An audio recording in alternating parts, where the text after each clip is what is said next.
സാംസ്കാരിക നിലയം നാടിന് സമർപ്പിച്ചു. പഞ്ചായത്ത് പ്രസിഡന്റ് കെ പത്മജ ഉദ്ഘാടനം ചെയ്തു. തിരുവില്ലാമല ഗ്രാമപഞ്ചായത്ത് വാർഡ് 17 കുണ്ടുകാട് ഉന്നതി സാംസ്കാരിക നിലയം 2023-24 വാർഷിക പദ്ധതികളിൽ ഉൾപ്പെടുത്തി 21 ലക്ഷം രൂപ വിനിയോഗിച്ചാണ് നിർമ്മാണം പൂർത്തിയാക്കിയത്. ഗ്രാമപഞ്ചായത്ത് പണി കഴിപ്പിച്ച കുണ്ടുകാട് ഉന്നതി സാംസ്കാരിക നിലയത്തിന്റെ ഔപചാരികമായ ഉദ്ഘാടനം ഗ്രാമപഞ്ചായത്ത് പ്രസിഡന്റ് കെ പത്മജ നിർവഹിച്ചു.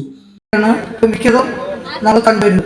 അപ്പോൾ സന്ദർഭങ്ങളിൽ ഗ്രാമത്തിലെ ഇത്തരത്തിലൊരു ഗ്രാമകേന്ദ്രങ്ങൾ ഉപകാരപ്രദമാണ്. കുണ്ടുകാട് നിർമ്മിച്ച ഈ നല്ല മനോഹരമായിട്ട് തന്നെയുണ്ട് ഈ കെട്ടിടം. അത്യാവശ്യമുള്ള സ്ഥലം മുഴുവൻ ഉപയോഗിച്ച് തന്നെ വളരെ നല്ല രീതിയിൽ തന്നെ നിർമ്മിച്ചിട്ടുണ്ട്. ഇനി ബാക്കി കുറച്ച് ചുറ്റുമതിൽ അതുപോലെ സൗകര്യങ്ങളിലൊക്കെ ഫണ്ട് വെച്ചിട്ടുണ്ട്. നേരത്തെ സൂചിപ്പിച്ച വനിതാ ഫിറ്റ്നസ് യോഗം കിട്ടാനും ബാക്കി സ്ഥലമുണ്ട്. അപ്പോൾ ഇവിടെയുള്ള വനിതകളൊക്കെ അത് ഉപകാരപ്രദമാവുകയും ചെയ്യും. നമ്മുടെ നേരത്തെ സൂചിപ്പിച്ചു ഇങ്ങനെ ഓരോ ഇത് വരുമ്പോൾ ആളുകളെ ഒന്ന് മാറ്റി പാർപ്പിക്കാനൊക്കെ ഇത്തരം കേന്ദ്രങ്ങൾ ഉപകരിക്കും. നമുക്ക് തന്നെ അറിയില്ലേ, കൊറോണ വന്നപ്പോൾ ഒന്ന് താമസിക്കുക, ഒരു റൂമിൽ താമസിക്കുന്നവരൊക്കെ ഒന്ന് മാറി അല്ലെങ്കിൽ ഒന്ന് സൗകര്യമായിട്ട് അല്ലെങ്കിൽ നല്ല സുരക്ഷിതമായിട്ടൊക്കെ ഒന്ന് താമസിക്കാൻ വളരെയേറെ ബുദ്ധിമുട്ടി.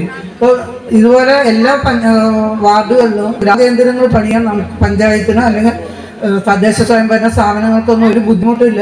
സ്ഥലത്തിന്റെ ലഭ്യതയാണ് പ്രശ്നം.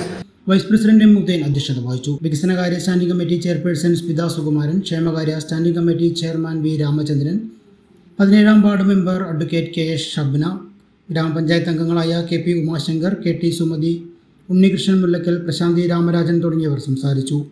ചടങ്ങിൽ വെച്ച വിവിധ മേഖലകളിൽ കഴിവ് തെളിയിച്ച പ്രതിഭകളെ ആദരിക്കുകയും ചെയ്തു. സൗജന്യ വൈഫൈ കണക്ഷൻ അങ്ങനെ വരാൻ വഴിയില്ലല്ലോ. ഫ്രീ മോഡം ഇൻസ്റ്റലേഷൻ ചുമ്മാ. സത്യാടോ, എന്റെ വീട്ടിൽ ഈ കണക്ഷനാ. തന്നെയും വിശ്വാസമില്ല. അല്ല, കേരള വിഷൻ.